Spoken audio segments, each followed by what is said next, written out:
I did not sit as well in large companies. Obviously, I ended up with my own company because I didn't like the overhead or the slowness of a lot of things that happened. Well, now I'm in government, which is, like the opposite of fast, right? It's the opposite of agile. It's all those things. Well, we want to get you out of the black box. Yeah, that's one thing that the combined participants here could help with. In bottom up placemaking is all about doing things from the bottom up. We're talking about Earth Day today. We're talking about walkable cities, high-speed internet access downtown, getting kids connected to their parks and using technology that way. What'd you say?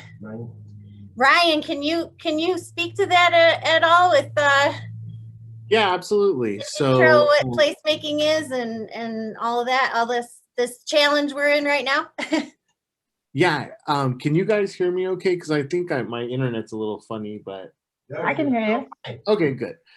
All right, so essentially I'm with Ryan Smolar with the Placemaking US network, and we're a network of hundreds of people across the United States, just like Monica and Jim, who are very actively engaged in a place-based development of their community.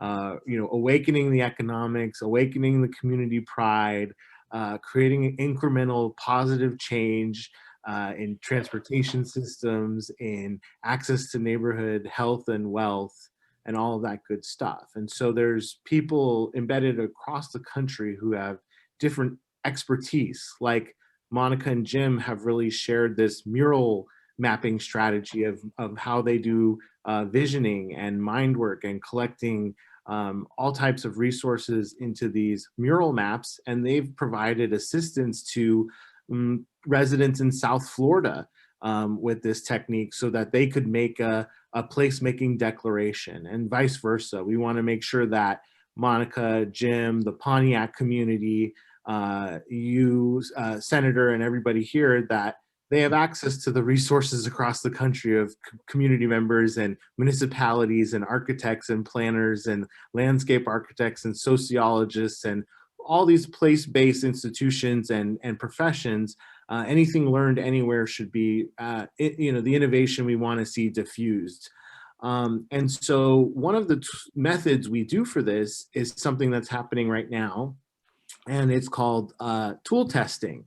And so right now, what we're doing for Earth Day is placemakers across the US and the world are tool testing with the idea of co-designing with nature.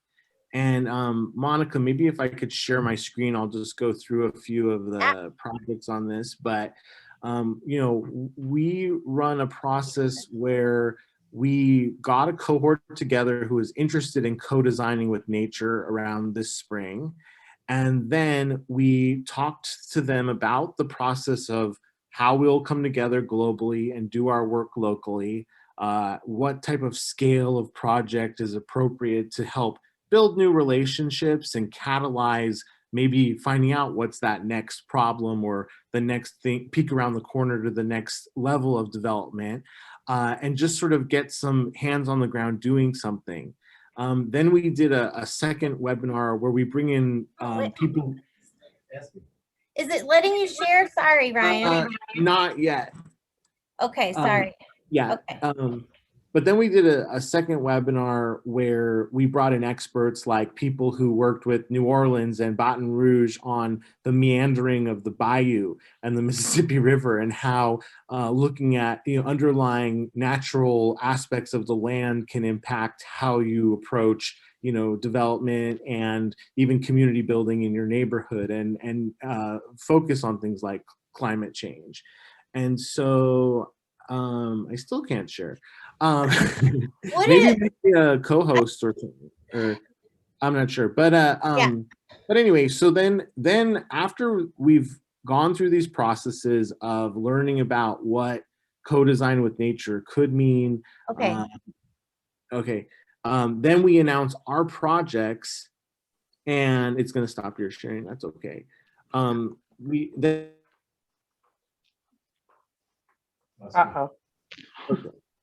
So There he Okay, is. so this is the co-design with nature challenge, and so our third webinar and the one we just had last week was where people announced their projects that they're going to do this week. And so I'll just show you, for example, some of the projects. This is a young Latinx artist and landscape designer in my community, Santa Ana, California.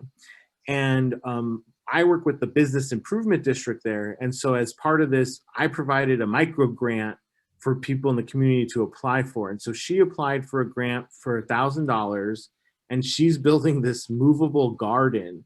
So it's a staircase like you might find at Home Depot. And then she's put garden beds and hanging plants. And then this is going to make its way around downtown to different restaurants and businesses who are going to have sort of an instant place and also have access to the food that's grown there.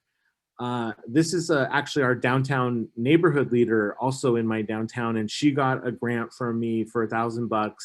And she has a 318 unit condo association with this blank space between the two buildings, and all the neighbors are fairly disconnected because they don't really have shared common area.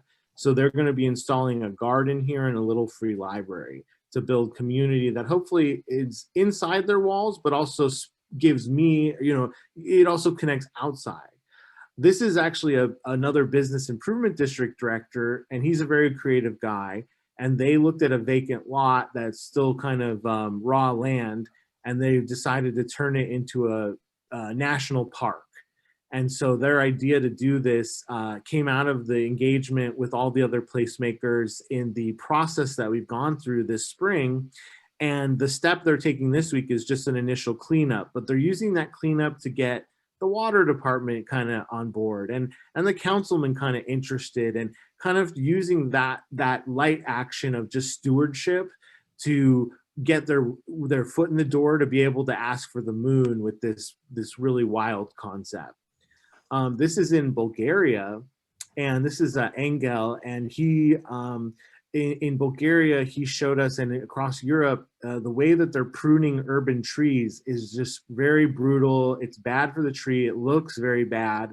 And so they're doing kind of a Greenpeace style, more of a guerrilla action in their context of putting signs on the trees, asking some questions and giving some identity to the trees so that the trees can kind of, or citizens can speak up for these trees.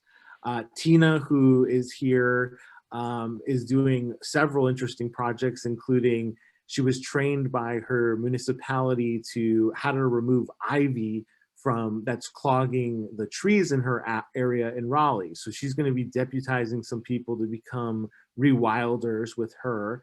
And that was a new relationship that she made by participating in this placemaking Earth Challenge. So what we find is that each of us kind of in our context, we might take some steps towards climate change or greenery, but when we're all working together, we get really focused and interested, and we go out of our comfort zones and our shells, and we cold call departments, we never worked with, and all these things, and a lot of positive relationships and new bridges and new resources come to the table and get demonstrated when these silos get busted.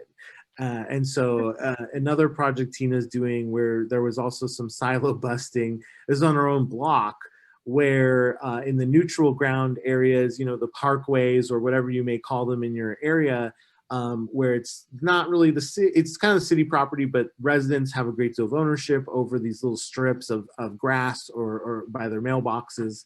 And so she did a wildflowering there. And for the first year, she did it last year, some neighbors were concerned, one of them even cut the flowers down.